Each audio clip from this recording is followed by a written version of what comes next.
Welcome to the Heavy Spoilers Show. I'm your host Paul. In this video, we're breaking down Predator Badlands.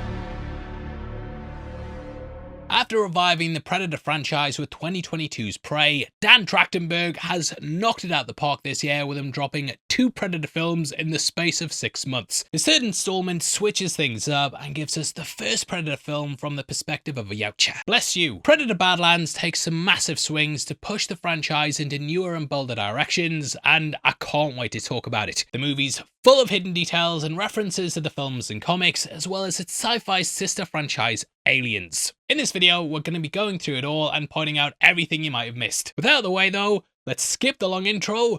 Let the hunt begin!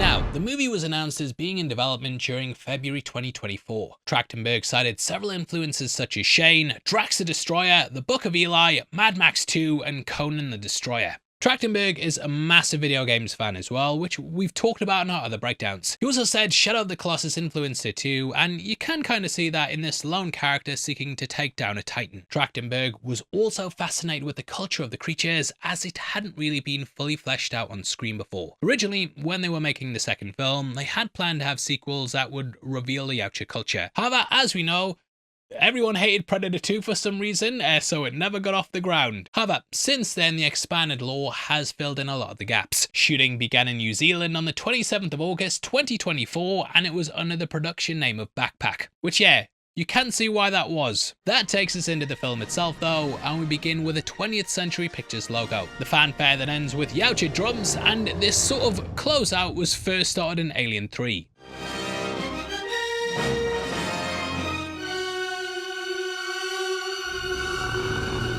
We then get an opening title crawl reading, "Yautja are prey to none, friend to none, predator to all." This is similar to how Trachtenberg began Killer of Killers with a quote from the Yautja Codex that said, "Go forth among the stars and seek only the strongest prey. They shall be your trophy. Come the killer of killers." The clicking thing to do. While the full Yautja Codex is only known to Trachtenberg and Watkins, we do know that this part of the Codex comes before the line seen in Killer of Killers. Designation reads 0422/25 and Killer of Killers has 0522/74. Now, I'm not 100% on this, but I'd assume the numbers correspond to the chapter or section, which is then followed by a page number or similar. It's possible that these numbers might even correspond to a date. Putting these two lines together though, we can see how the Yautja culture progresses through its teachings, with the first being drilled into the Yautja head that they are the ultimate predators with absolutely no weaknesses, and the later having it that they have to prove that across the universe. Now, some of you may also have noticed the line, "Yautja are prey to none," which was said by Deck in the trailers, but it's not in the final cut of the film. This scene was later changed before its release, and the VFX team had to reanimate Deck's mandibles to match the new lines in the movie, which are, "Help bring me here." Mutilate this!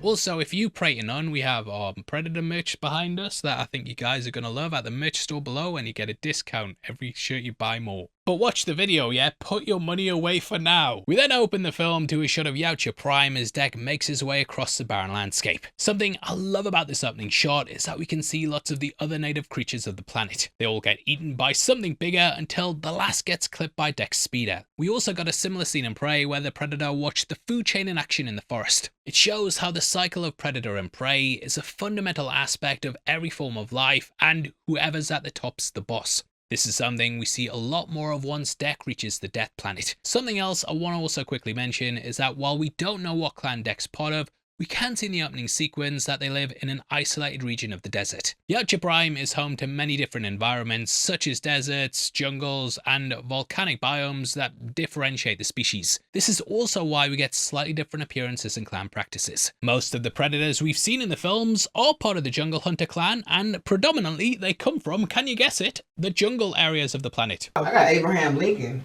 for some reason. So far, the exception of this has been the feral predator from Prey, who also came from a desert region of the planet. Now, I don't think this means a feral predator and Deck come from the same clan, but I do think it points us to Deck's clan being one of the isolated clans of the Yautja. We have seen other outcast clans before though, such as the Predators and AVP, which were part of the isolated clan, and if you want to know more, breakdown on the channel now. Now as Deck makes his way across the desert, we can also see the skeleton of a huge creature coming out the sand. Obviously this is just meant as a bit of set dressing, but just for fun, I'm gonna say it's the skeleton of a Quetzalcoatl, which is supposedly the most dangerous creature beside the Yautja, and very difficult to pronounce. However, the Riz was just something that made up the slideshow collectibles as a backstory for the masks that they made, so it's never been depicted in any of the video games or comics. So yeah, why not? Why not just say that's what they look like? It's right there. Oh, we were right there, man! Now while this doesn't really matter, I think it shows just how deeply Trachtenberg's invested in this franchise, and he's brought together various pieces of Predator lore into a cohesive narrative for the films. The speeder bike that Deck's riding also seems to be the same type of speeder that Torres rode in Killer of Killers. I did even wonder if both of these moments were nods to Star Wars.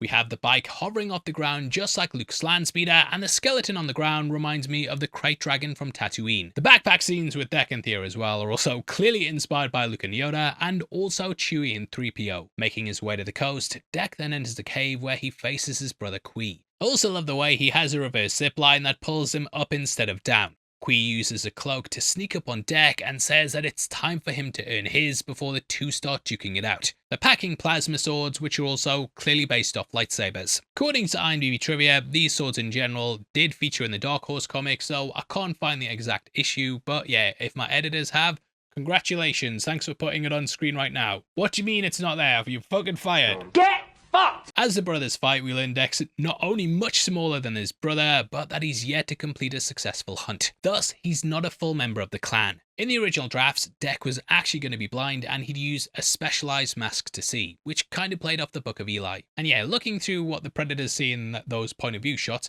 I'm not sure if they can see that well either. But yeah, he was going to have heightened senses similar to Daredevil, but Trachtenberg thought Deck being the runt would have a more emotional impact. As Qui has Deck on the ropes, he then tells his brother to use the caves to his advantage and not lead with rage. Deck says that he fights like their father, but Qui reminds him that he's not their dad. This foreshadows how Deck will later have to use the environment of the Death Planet in order to defeat the Callisk, and later on he'll use the sand to beat his father. Qui then eventually gets the best of Deck, but he refuses to yield, and his brother happily sends him tumbling down the rock face. Something I also want to point out here is notice how Deck saves himself from falling by shedding his cloak, foreshadowing how he will later have to survive after being stripped of everything on the Death Planet. Qui then tells Deck that he still has much to prove in order to become a Yautja, but Deck decides it's time for another round and charges at him again with his sword. Not only is this just an awesome fight between the two brothers that kind of sets the tone for the film, but it's also the first time we've seen two Predators engage in a full-on conversation in their native language.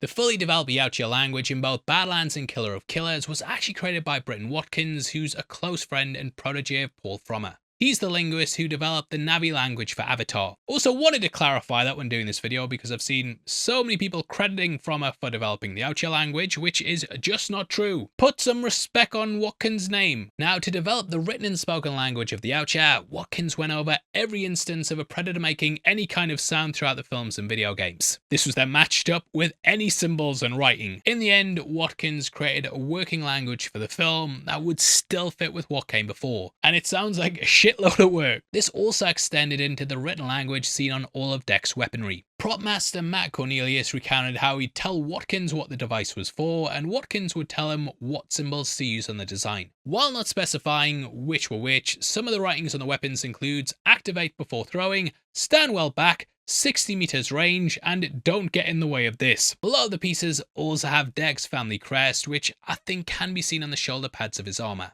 Watkins also went so far as to even consider that the spoken sounds of the Yautja language would be anatomically possible with the Yautja's face and mandibles. Fun fact as well, Watkins also voiced the Predator Warlord in Killer of Killers, which I did not know until researching this movie. Demetrius Schuster-Colomantangi, who plays Deck, not only had to learn this new Yautja language to deliver his lines, but since his face was being tracked using mocap, he had to speak it without using parts of his face that wouldn't appear on Deck's final appearance, which I cannot even begin to imagine how you would approach that. But he did, and reportedly had to train his vocal cords and adjust his posture to strengthen the muscles in his throat in order to fully produce the right syllables. Absolutely mental amount of work that they all had to put in bringing Deck to screen, but yeah, they fucking nailed it. We then see Deck enter the trophy room of their ship and pick up a small toy that his brother kept from when they were kids. It's here that we learn that Deck saved his brother's life when they were younger, which is seemingly why he looks after him now and is helping him train for his hunt. Deck also lost part of his fang during this, and him laying down his life like this explains why his brother does as well. Predators have a strong code of honor, and thus Kui would very much see his life as being in debt to Deck. We also have to talk about the skulls as well, which contain a T-Rex one, a human skull and spine, and also the alien from Independence Day. Fox owns that as well. Well, Disney own that franchise now, and thus it's thought we may get a crossover one day. I'm gonna buy this space whether you like it or not. Kui then gives Deck his shoulder cannon, and the brothers head to the control panel where Deck's to choose his prey for his first hunt. Kui tells Deck that it's time for him to earn his place in the clan, and that if he fails,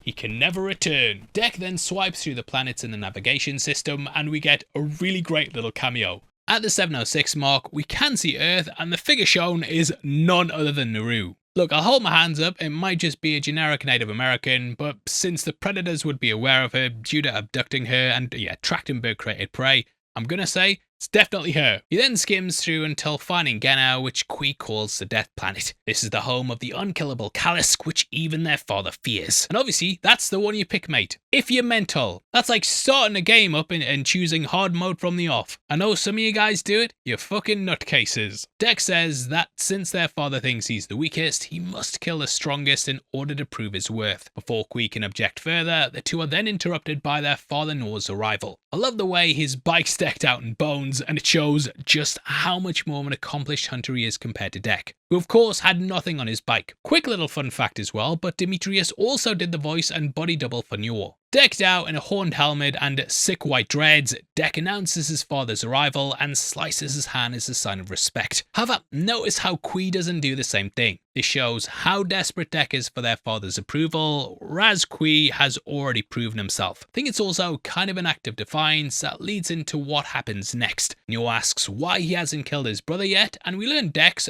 been marked for Deck, eh? Kui then says that Deck still deserves a hunt and that he will bring home the Callisk. But Njor just laughs and says that he should have killed Deck in his sleep. Njor then traps Deck in an energy cage and orders Kui to finish the job. However, Kui instead frees Deck and throws him back into the ship, locking the doors as Kui faces their father. Deck helplessly watches him get Deck from behind a door, and Njor resorts to his cloak. Which is cheating, mate. It is cheating. Njor eviscerates Kui before saying it's weak to protect weakness, and he stabs him through the chest. And the winner of Father of the Year goes to... However, Kui is able to reach his severed arm and use his gauntlet to activate the ship and take Deck to Genna. He tells him to bring the Callisk home before Njor cuts his head off. So yeah, absolutely great introduction. I really love this opening sequence as it perfectly captures the fractured family dynamic that drives Deck and all the other characters throughout the film. Putting him next to his brother in these moments, we can see just how much of an underdog that Deck is, which really helps us to build a relationship with him as our main character. This was of course an intentional decision by Trachtenberg, as he knew that making the audience emphasize and relate to a creature we've been conditioned to view as a monster for almost 40 years would be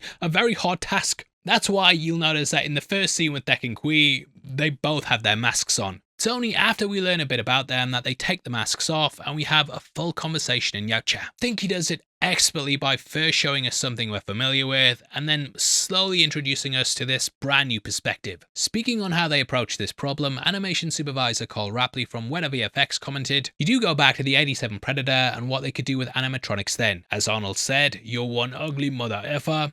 How do you make an audience emphasize and respond to that creature? The movie was going to live or die on that. It's about trying to create an emotional response with the audience and to make him something you could connect to." VFX supervisor Sheldon Stopsack also spoke about how they wanted to slowly ease audiences into this new perspective of the Predator with this opening sequence by giving him a range of different emotions. There's anger and of course vulnerability, which kind of eases the audience into getting used to seeing these different emotions coming from him. The Predator's emotions then slowly build up and it makes the audience more and more comfortable seeing a different side of the creature, which I think works really well. We then cut to Deck waking up on the ship as it starts to enter Genna's atmosphere. Crashing through the planet's asteroid belt, Dek makes his way to the controls and he's able to eject himself. Such a great scene that shows right from the off just how dangerous this planet is, and it's done in one shot, which reminds me a lot of the stuff in God of War 2. It even introduces a foe for Dek who comes into things later, which is a technique that game did quite a lot. The PS2 version, mate, I'm old school. Landing on the surface, we can see the shocking grief in his face as he realizes his situation and processes everything that's just happened. I love the way how this boils into rage and he's almost in disbelief at how bad things are going. Now this was the scene that completely sold me on Dek's look in the trailer, and it seems I wasn't alone, as this was also what convinced the VFX team that this whole thing might actually work. Having Demetrius's facial performance to build around, the VFX team then took this and translated the emotion using different analogues of human expression to bridge the gap between his human face and the Yautja's inherently alien features. I am normally in favour of practical effects over CGI, but I think this is the perfect example of using CGI to enhance a visual performance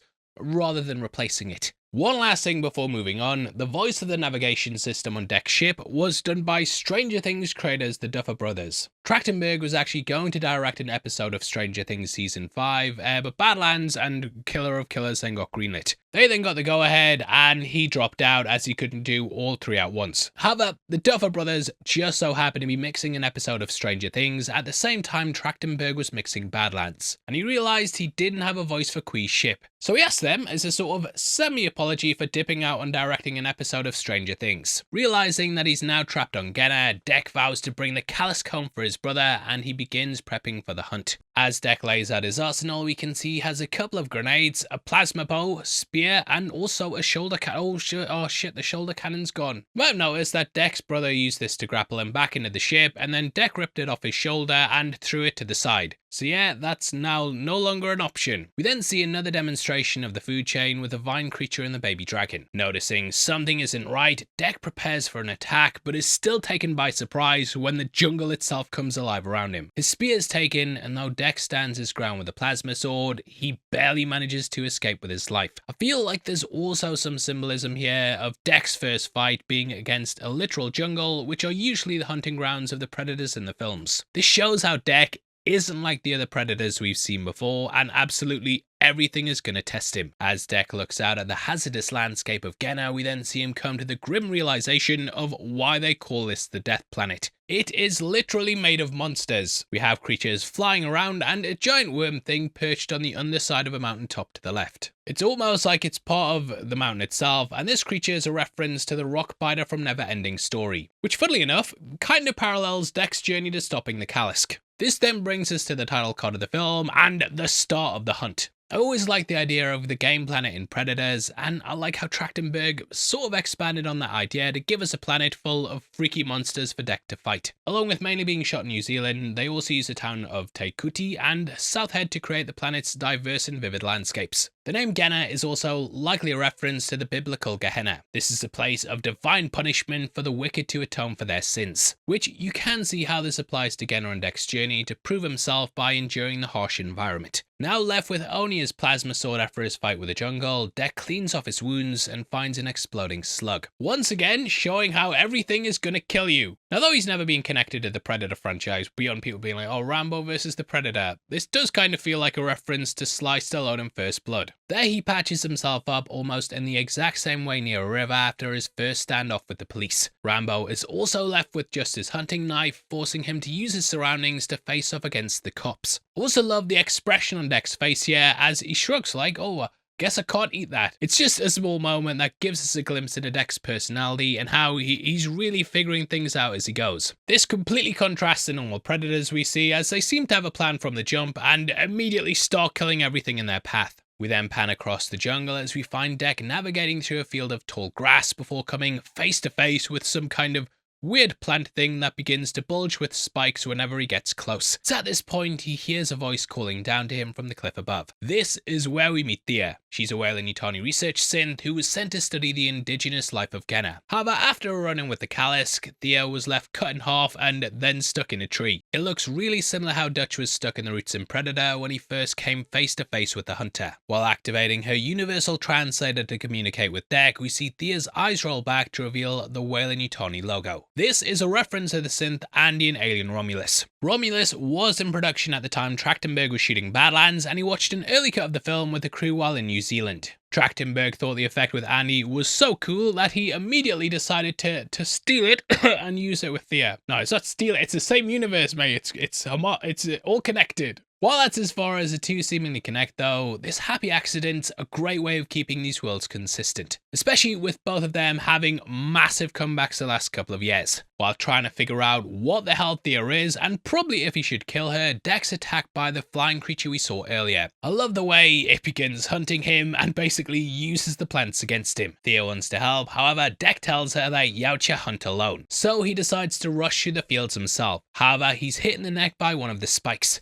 As Deck begins to fall, he decides to take his chance on Thea and throws her his wrist blade while a flying dragon comes to claim its meal. Just as the creature's about to get Deck though, Thea jumps in and stabs the living hell out of it. Deck then passes out as Thea excitedly greets him, and we see her tending to his wounds as he begins to wake up from the poison. Using one of the flowers in the field as an antidote, Thea tells Deck that many Yautja have come to Genna to hunt the Callisk, but none have survived. She then says if he helps her find her legs, she'll lead him to the Callisk. Seeing that Thea obviously has vast knowledge of the environment and that his wrist gauntlet containing the Callisk information is damaged, Deck decides that Thea could be a useful tool and agrees to bring her along. And technically, he's hunting alone because she's an AI. She's just a tool. And yeah, he basically just keeps calling her tool throughout the movie, which my dad called me as well. But yeah, it's basically I like taking your Alexa out with you. I love how as she hobbles off as well, just before Deck agrees to help her, we get another subtle nod to Star Wars. Reminds me of when 3PO and R2-D2 split up on Tatooine, and it's just a great little moment. We then see the two navigating Genna, and Thea talks Deck's earhole off with lots of different questions that we've all had when we watch this franchise. Like, why is he smaller than the other Yautja? Do the mandibles chew his food or does his mouth do it? Is the cloak cheating? Yes, it is. We've established that already. I love how these are actually questions that most fans have been wondering about for years though, and are most likely just things that Trachtenberg's been asked or had to think about himself. Thea also mentions that Weyland has yet to crack sublight speed, which is a very subtle way of Trachtenberg telling us about the Alien/Predator timeline. Badlands is set far in the future of both timelines, but it's intentionally vague in exactly how far in the future that it's set. While obviously having the strong crossover of Weyland in the film, Trachtenberg specifically wanted to avoid getting caught in the mess of adhering to the timelines of the two franchises, which are already a mess as well. Speaking on his decision to include Weyland in the film but avoiding a full-on crossover, Trachtenberg said in an interview with IGN, "It just felt to me like there was a way to include things in cinematic universes that are already spiritually connected and involve them in one story in one movie. That's cooler than it being like, it's the big thing versus the big thing from the franchise. We just took Weyland, we took the synths, and we thought there was something a little bit more elegant about that." Now the manipulation is right from the off, and we learn Thea's been programmed to be more sensitive to the life forms she encounters. But all in all, this is just to study them and use them. As the two continue on their journey, they run into more of Genna's exotic wildlife and are then attacked by lizards that spit acid, which Thea calls embrae anguisses. However, Thea is able to call them off by feeding them some slimy berries, further showing her deep knowledge of Genna's creatures. Also love that Deck flips her around so she can't lean in his ear and talk it off.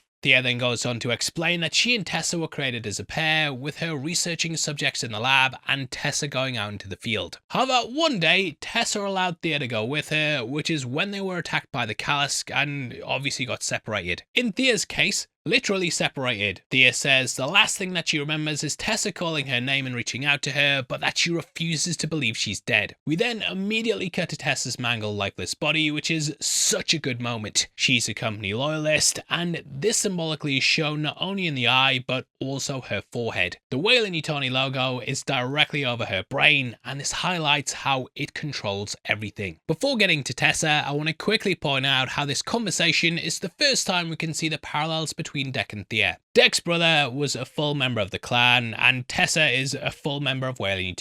Thea was stuck in the lab while Tessa went into the field, and both of them were kept away from the action because they were seen as weak. They were viewed as being unable to survive without the protection of their siblings, and now both want to prove themselves. As Tessa's body is taken into a healing pod, we get a couple of interesting things pop up on screen just before she gets rebooted. First, underneath Tessa's health bar, it says that she's part of the Weyland Bioweapons Division, which is a division typically tasked with capturing a xenomorph. As we mentioned, this is set far in the future of the Alien and Predator timeline, so it seems that at some point, Weyland decided to expand their research past the xenomorph and then move on to the Callisk. This is further indicated by the Callisk being designated as XX0552, whereas the xenomorph is classified as XX121. Can't even imagine what the other 431 are, but I'm pretty sure they hit the like button. You son of a bitch. We also, of course, get the computer being Mother, which is, the AI supercomputer that Weyland often uses. Typically, Mother is designated as Mother 600, but here we can see that she's been further upgraded to 062578, which just rolls off the tongue. Further shows how far into the future this movie takes place, though, within the Alien franchise timeline. Once Tessa starts to come online, she starts repeating Thea's name over and over again, as it was the last thing she said before getting wrecked by the Callisk. We then get some pixel footage of the battle on screen. It looks a lot like the stuff shown in Prometheus when David was looking at Shaw's dreams. I love how the machine also goes to replace her eyes, but she snaps at it and therefore just has a broken eye for the rest of the movie, which kinda helps you tell the twins apart. We can then see Mother uploading Tessa with some updated info about their mission being incomplete and that there's now a Yautja on the planet that could potentially pose a threat. Tessa then wakes up and Mother tells her the company is not pleased with her continued failure. This will result in her being decommissioned. Tessa then asks about Thea and Mother tells her that the Yautja has her. We then cut back to the dynamic duo, but really quickly before getting to the next bit, I know we literally just met Tessa, but you can already see how she parallels Deck in his journey in a lot of ways. Not only are they both hunting the Callisk, but failure for either of them means death, either by Weyland or from Deck's father. Both of them are controlled by their higher ups and just being used by those in positions of power. Back with Deck and Thea, they then come across the bone bison. Thea tells Deck they're the food of the Callisk, and with Deck feeling the tummy rumbles, he decides it will be his food as well.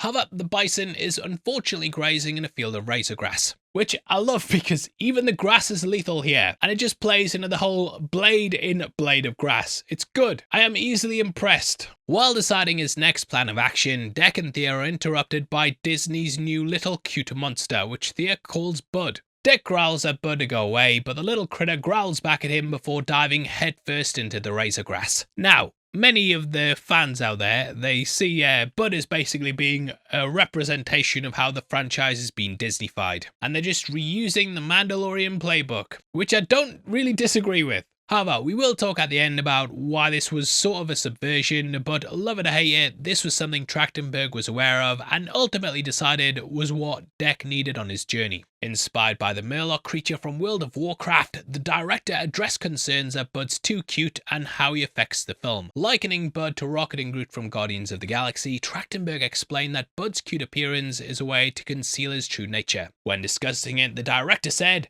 "That's why Bud has dope action scenes and does some gnarly things. There's always something really cool to me about the badass with the sidekick. It's something that makes us care in a very specific way. We care about the creatures and animals very differently than we care about humans. I love the idea of him backpacking and something little beside him." The bone bison then scatter, and we get Deck basically doing a Shadow of the Colossus and trying to take down the creature. Deck jumps through the trees while doing this, and originally they wanted a similar scene in Prey. There the Predator would chase after Naru, but they didn't really have the budget to do it. Thea also mentions being careful of Luna bugs in the trees. Careful up in these trees! There are Luna bugs! Which is a nice little bit of foreshadowing, as that's the next monster we're about to see. Bud and Deck then have a bit of back and forth before they're interrupted by a charging bone bison. Deck then cuts it in half with his plasma sword as he rips out its spine from each side. This gives us the classic Predator spine pull move and marks Deck's first official kill on the hunt. However, he isn't able to celebrate his victory for long, and they're immediately snatched by the Luna bug. It's a giant squid-like creature, and yeah, I don't know if you should be calling this a bug mate. Kinda downplays it a bit. Bud saves the day though, and Deck returns the favour by taking down the creature in another scene that feels very God of War. We then quickly cut to Tessa and her team of synths finding Deck's crash site. They then fight off against the jungle vines, and you you can see from this quick moment how different Tessa and Thea are already. Tessa grabs the vines from behind her head like John Wick and then proceeds to burn them all down, whereas we've only seen Thea approach every creature with kindness. Well, except for that dragon she stabbed in the beginning, but to be fair, it did kind of start it.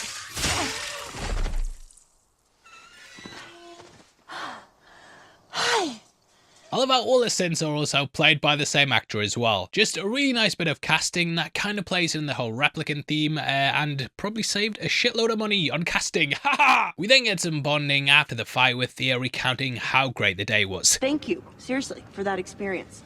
Truly amazing. Thrilling.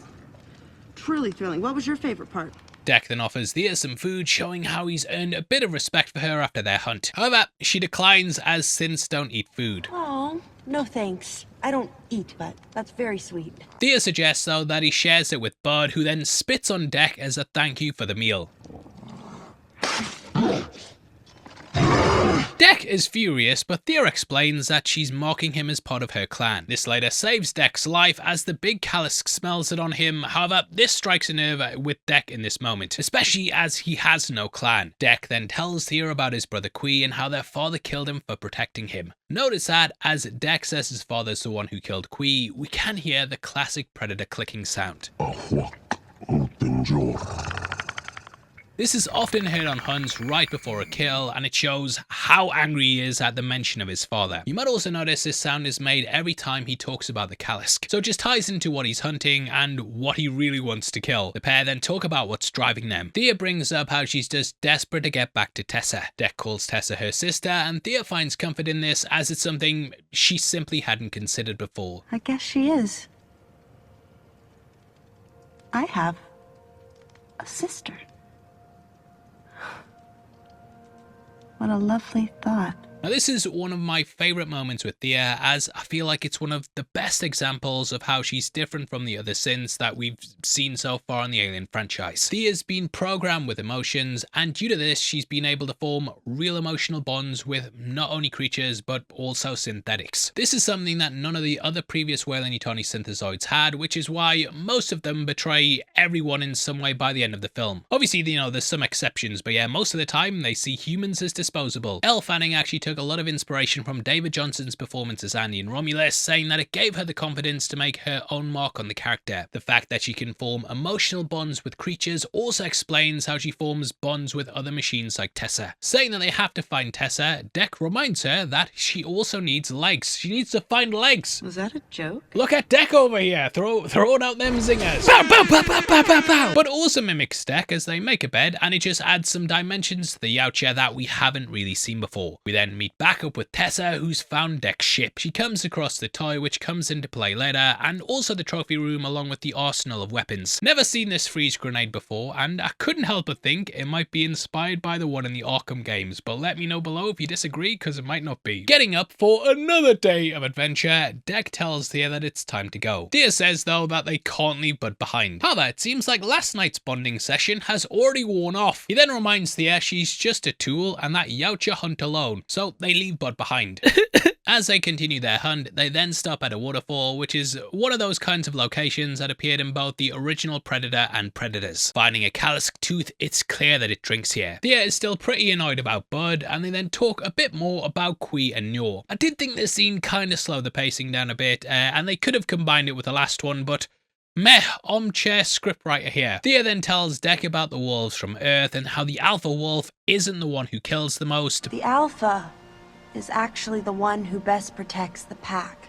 It definitely sits with Deck, and he emphasizes the name Wolf. I did wonder as well if this might be a nod to Wolf from Alien vs Predator Requiem, the best Predator movie. Breakdown on the channel now, where I try not to take my own look, fuck's sake. It's great. Wolf was also missing one of his mandibles, just like Deck, which might have inspired him. Now, we know that Badlands takes place long after Requiem, so yeah, I don't think this means they were part of the same clan or anything like that, but I did have to mention it. It nicely sets up the dynamic though, and how Deck will need everyone in his pack to take down the Callisk. We then get a shot of Deck and Thea walking through Genna's beautiful but deadly landscape. This echoes a great moment in Prey where Naru makes a similar walk, and we get the horizon in the background. Also, This reminded me a lot of the shot in Fellowship of the Rings, where they leave Rivendell, and it's probably because, yeah, they were both shot in New Zealand, which is literally Middle Earth, but I swear, this is the exact same location. Notice the pools of water on the ground to the right. Obviously, I can't 100% confirm this, but I'm a fucking nerd who has seen those movies too many times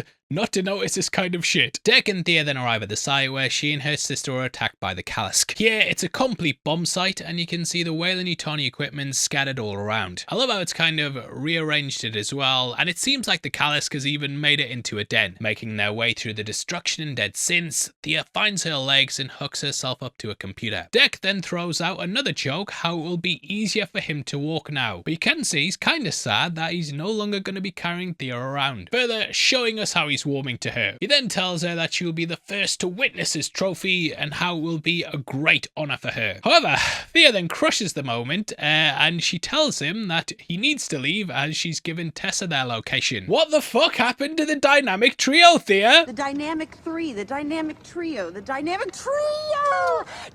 Remember when we went down the tree? Thea then reveals that Weyland Yutani are also after the Callisk and that she just used Dec in order to get back to Tessa. So it's another massive betrayal by someone he trusted. She says the synths are coming and that he doesn't stand a chance, but Dec says, bring it the fuck on. Even if he dies, he's gonna do it honorably, and it kickstarts a big action scene. Dec then lures the Callisk to him by lighting oil, and we get a great shot where he turns his back to the explosion, because that's what badasses do, mate. The Callisk then enters the battlefield, and we get our first look at the infamous creature we've been hunting for the past hour. Just an absolute unit. Reminds me of me.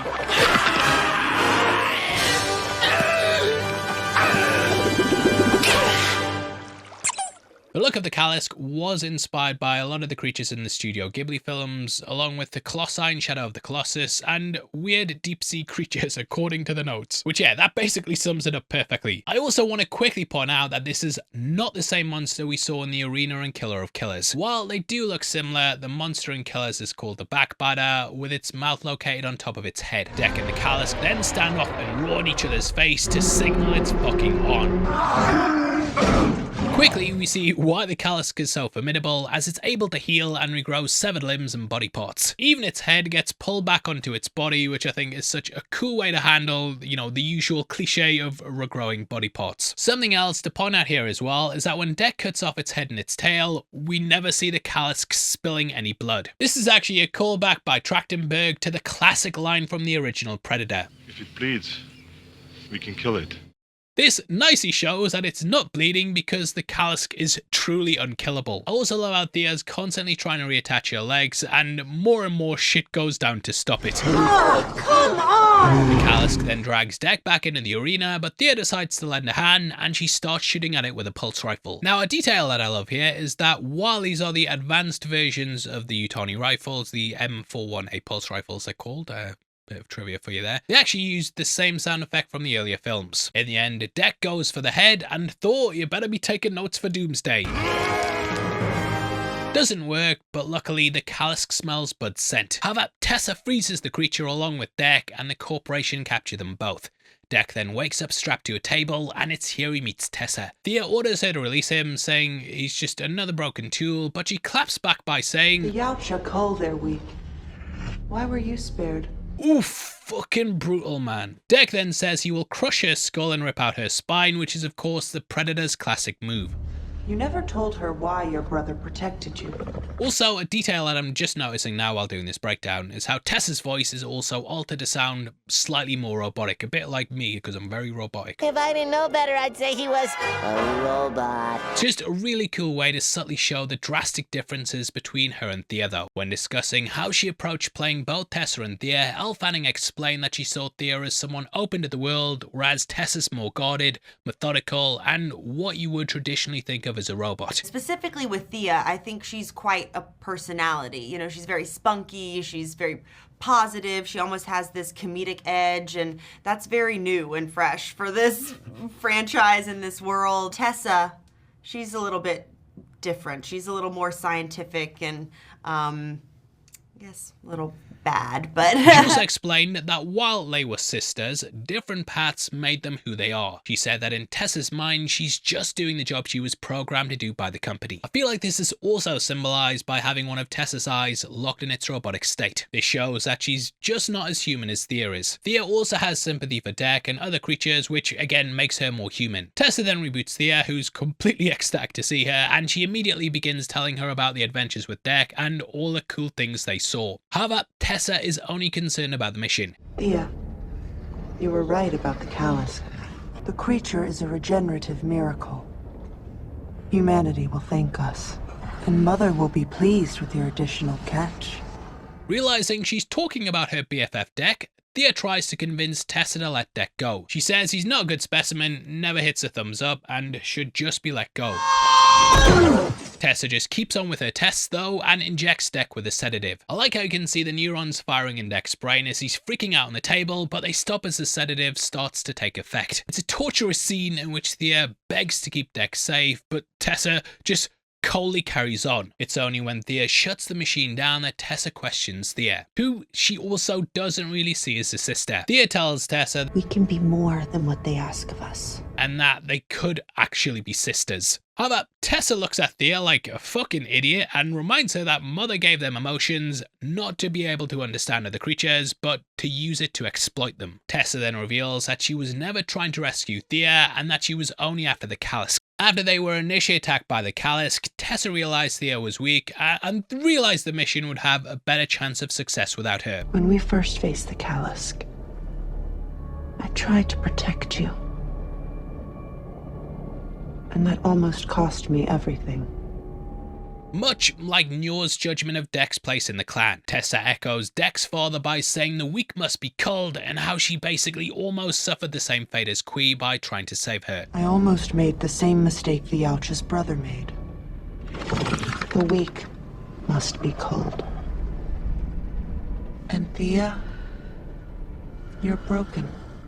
Tessa is then called away by Mother and she orders the other synths to box up Thea and questions Deck about his technology. As Tessa leaves, we see one of the synth goons and take out the Yautja toy Tessa found earlier. The synth asks Thea why she's speaking Yautja, and it kind of plays off the universal translation thing where others it will sound like they're speaking that language, but to the creature it'll sound normal. Either way, they trick the synth to look at the device and we then see his head explode. This is a nice little reveal and it shows how Deck saved his brother's life when they were kids. Also, I love how he says it's just a kid's toy and it shows how hardcore the Yautja kids are. Thea then releases Deck, and I love how the door itself opens up like the Weyland Yutani logo. He then jumps out the back of the truck and takes a little tumble down a waterfall, just like how Dutch did in the original Predator. We then see the Callisk being transported to the Yutani base and can see the slogan, "Building Better Worlds." This was first seen in Aliens and it's been present in lots of different movies. Something I always loved about the logo in Aliens as well is that the slogan there is in quotation marks. It added some sarcasm to it, and yeah, they obviously care more about their little alien hunts than building better worlds. That's it, man. Game over, man. It's game over. I don't know why they dropped this, took out the quotes here, but if you have a theory, drop it in the comments below because I'd love to hear it. We then see as Deck finds what little is left of his ship. It's here that he comes across a first aid gun that he uses to patch himself up with. This looks more like an advanced version of the one we saw the feral Predator use in Prey. It's also like the one the original Jungle Hunter used in the first Predator film. With no armor, weapons, or any kind of plan, Deck throws a bit of a fit as he thinks of his brother and how he's failed him by not subscribing. However, when he slams his fist down in anger, the ship starts to boot up. We then get another little cameo from the Yautja Duffer brothers. With the power back on, Deck then makes his way to the trophy room, which is where he finds Kui's helmet. It's here that he remembers what Thea said about the Alpha Wolves being the ones who protect the pack. Deck realizes that caring for others is not a weakness, but in fact a strength, and he calls himself a wolf because he loves Aliens vs Predator Requiem. We then get a montage of Deck collecting various weapons from all the creatures he's faced thus far. He picks up the blades of razor grass, collects exploding slugs, takes a Callisk tooth, and captures the exploding ball sacks. He then takes the armor plates of the bone bison and makes friends with one of the lizards that spits acid by feeding it slimy berries like Thea did earlier. This pre-battle montage with Deck is of course a very fun parallel with Dutch and Aru, who prepared for their final battles against their respective predators the same way. There they went back to basics, and we get Deck having to craft his own weapons and traps in order to face a much more formidable enemy. Deck then returns to where he and the Callisk first fought, and he finds Bud there sitting in the footprint left by the creature. Hey, wait a second, Bud is a Callisk! He'll also help her find her mother and bring this family back together to then try and kill her and cut her head off. No, they don't do that, but it would have been funny. There's also a subtle clue when we first met Bud in the field of razorgrass, as Thea said bone bison are a Callisk's favourite food. And the first thing we see Bud doing is chasing after one of them. What an odd critter. I've never seen you before.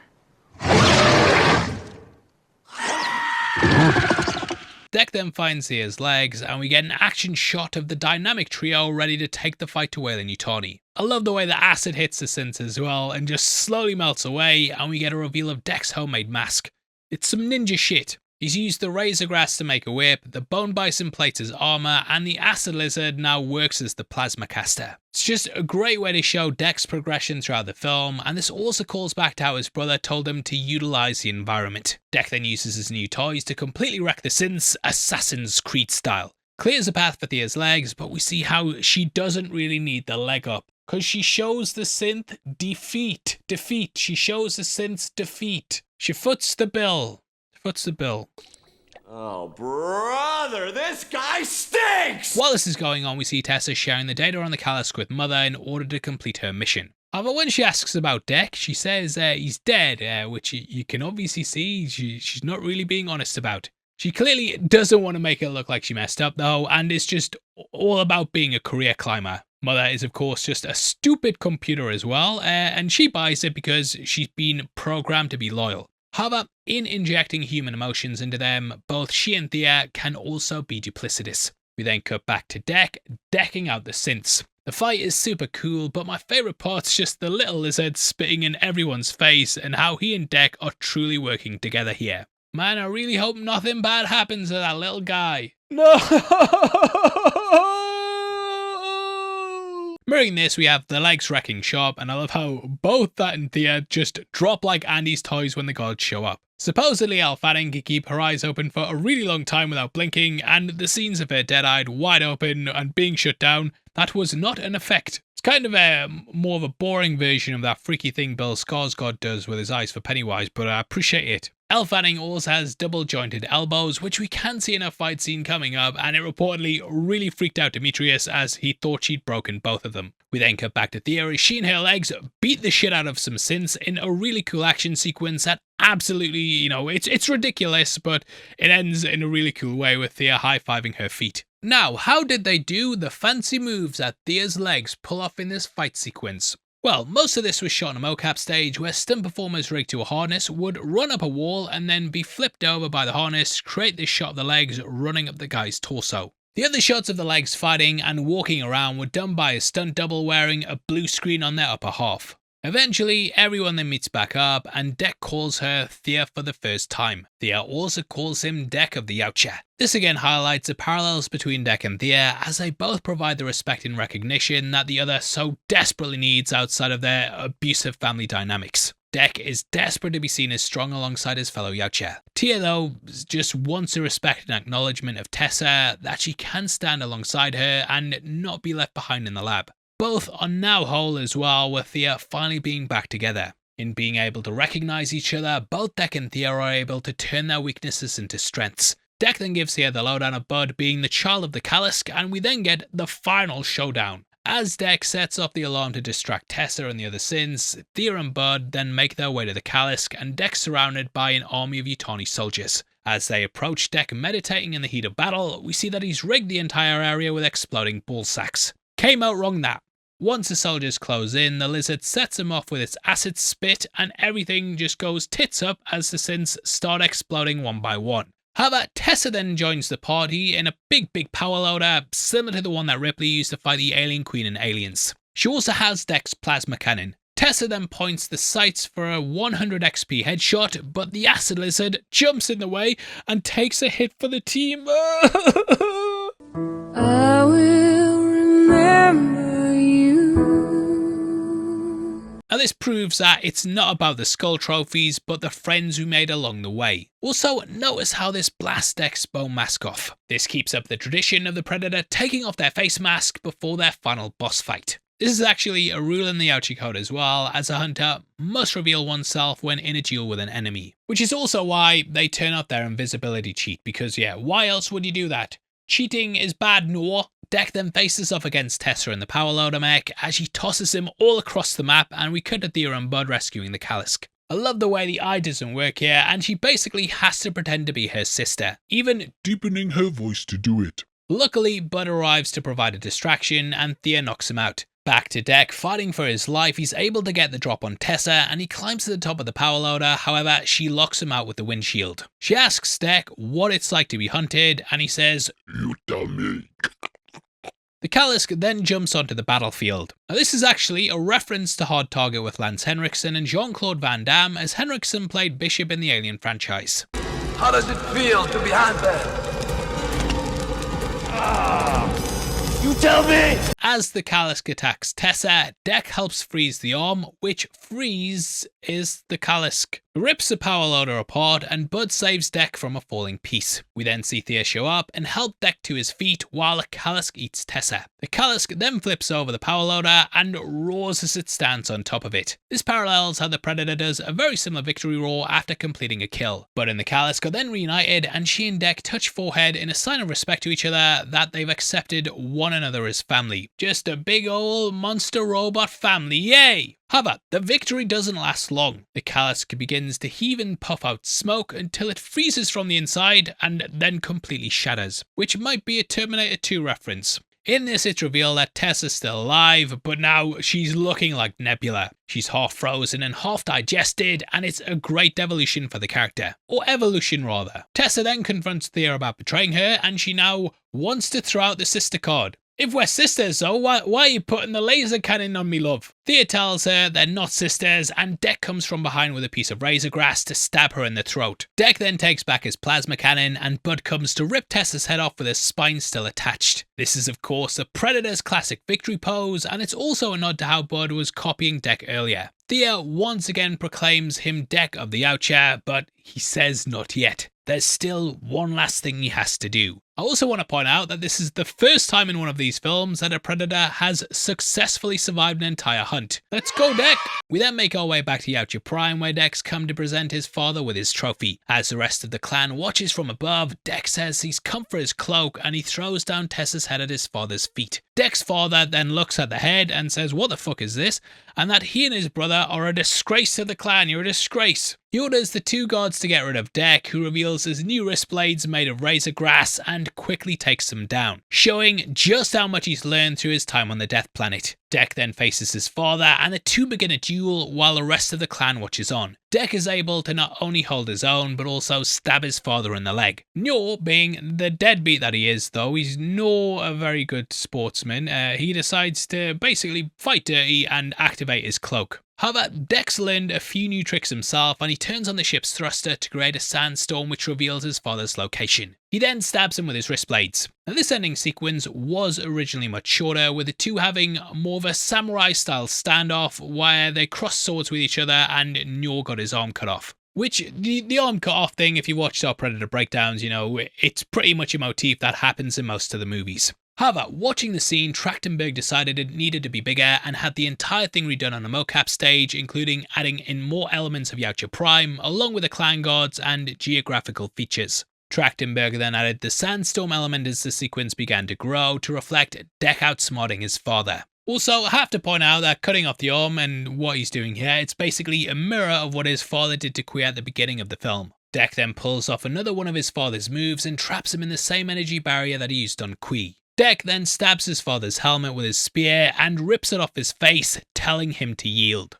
Nyor then tells Deck that maybe the right son did live after all and that it's time for him to take his place in the clan. However, Deck says that he has his own clan now, and a preteen Bud comes in from behind and bites Nyor's head off, which was a great reveal. Deck then takes his father's cloak and Thea again declares him Deck of the Yautja, which he finally accepts. We then get the title card, but just like Prey and Killer of Killers, we're left with a little tease as we see a ship coming from the horizon. Deck then takes out his sword, saying it's his mother. That brings us to the end of the film, and we open the door for more adventures of the dynamic trio in the future. Okay, so we already talked about the theories of what the future could hold for Deck and his mother in our ending explain video, in case you haven't seen it. If you did miss it, go fuck yourself, but basically we talked about how the Yautja are a matriarchal society where women make the decisions and rule over the councils. The men are who hunt, so this is why the mother would be coming to dish out some justice. She is the one who can either spare or damn him, and it will be on her word that Deck lives or dies.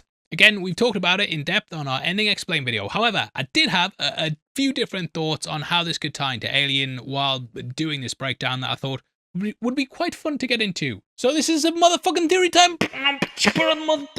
Last minute theory time, motherfucker. Now, despite its use of Weyland Yutani, Badlands is purely a standalone adventure that does not tie into anything else in the Alien franchise, directly at least. However, I do think there are a couple of threads we could see connected later down the line. When seeing all of the weird and deadly things on Genna, my mind immediately went to the creatures that we saw on Alien Earth. In the series, Weyland Yutani captures a xenomorph along with 5 other alien nightmares, which are then taken by the CEO of Prodigy Corporation, and yeah, you're gonna test on them, aren't you? Genius idea. Along with the aliens, Prodigy is also working on the first synthezoids to have human consciousness. This creates the first human/synth hybrid, who's known as Wendy. Now, you can check out our videos on Alien Earth to get a deeper dive on that, but for now, I just want to focus on the creatures that they took. Similar to the ones we see on Genna, these are all absolute nightmares that pretty much kill anything they come across. However, a lot of them also seem to be linked to their environment. We have the orchid plant pod that hangs from the ceiling, flying bugs that feast on metal and dissolve it with acid, and ticks with insanely large appetites. While we know that this is a period where Weyland Yutani really put their Easter eggs in the xenomorph basket, these other creatures could have been what inspired them to find a planet like Genna. I do feel like this is all sort of a search to find an even more powerful creature than the xenomorph, which they do kind of find in the Callisk. This also heavily ties into Wendy. Having her consciousness transferred into her synthetic body as a child, Wendy navigates the world with sympathy and curiosity as she comes into contact with various alien creatures. However, through her compassion for other creatures, she later discovers that she can communicate with the xenomorphs directly. This leads to some crazy shit that if you haven't seen, go give it a watch. Some of you hate it, some of you think it's fucking great, but yeah, lots of weird things going on in that show. Now, while we don't yet know how Wendy's story ends, as we're yet to get the season 2 as of making this, I think that her being able to communicate with the xenomorphs could have been what led Weyland Yutani to create synths with emotions in the hopes of recreating the success of the character. This is why Tessa and Thea were built with emotions, and basically, as they explain it, it's so they can understand and exploit other creatures. With Wendy still having a human consciousness, she's able to make real decisions and feelings that aren't programmed, so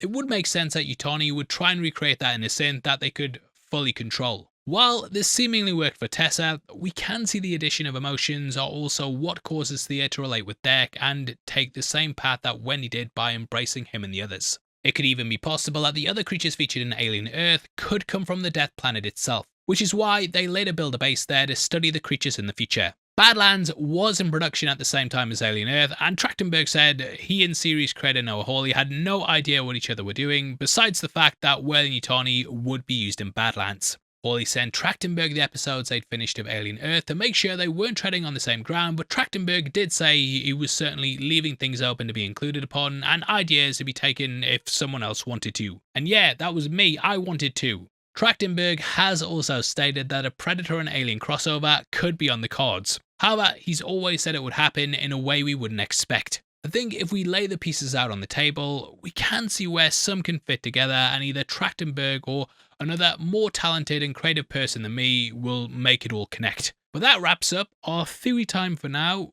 The last one nearly killed me. I'm going to do it anyway.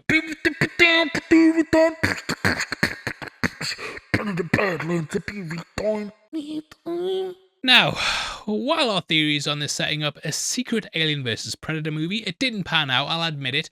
Badlands is another great entry into Trachtenberg's era of the Predator franchise.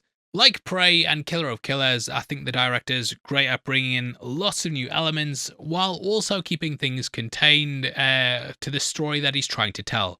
Making the Predator the hero of the film not only makes it stand out amongst the other films in the franchise, but it also gives us an entirely new perspective on a 40-year-old franchise. While I can totally understand, people not being crazy about the jokes or the inclusion of a cute sidekick, especially in a franchise that's known for very brutal violence, I ultimately think that exposing Predator to a wider audience allows for the films to explore new exciting directions that wouldn't be possible if it was just confined to like the horror/sci-fi genre. I know some of you hate it, I know some of you love it.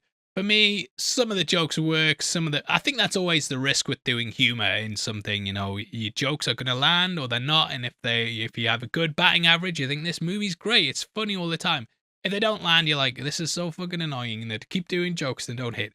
So your mileage is gonna vary, but for me, it did a lot of things right, didn't completely knock it out of the park. I probably still prefer Prey, but overall, had a great time watching it. For me, Trachtenberg is 3 for 3 when it comes to Predator movies, and I can't wait to see what he has in store for us next. Anyway, that brings us to the end of the video. Comment your thoughts on Predator Badlands below, hit the thumbs up, all that jazz, all that shit, and huge shout out to TJ for all his research working on this video. He's so funny and clever, he's much funnier than me to be fair, and you should give him a follow at the Fat Thor. Before you go as well, don't be a dick mate. I've said the merch store before, you've been looking at the t-shirts the whole time, go check them out there. If not though, and you want to support us in another way, the join button for 99 cents a month, you'll get early access to a video like this every single week, mate.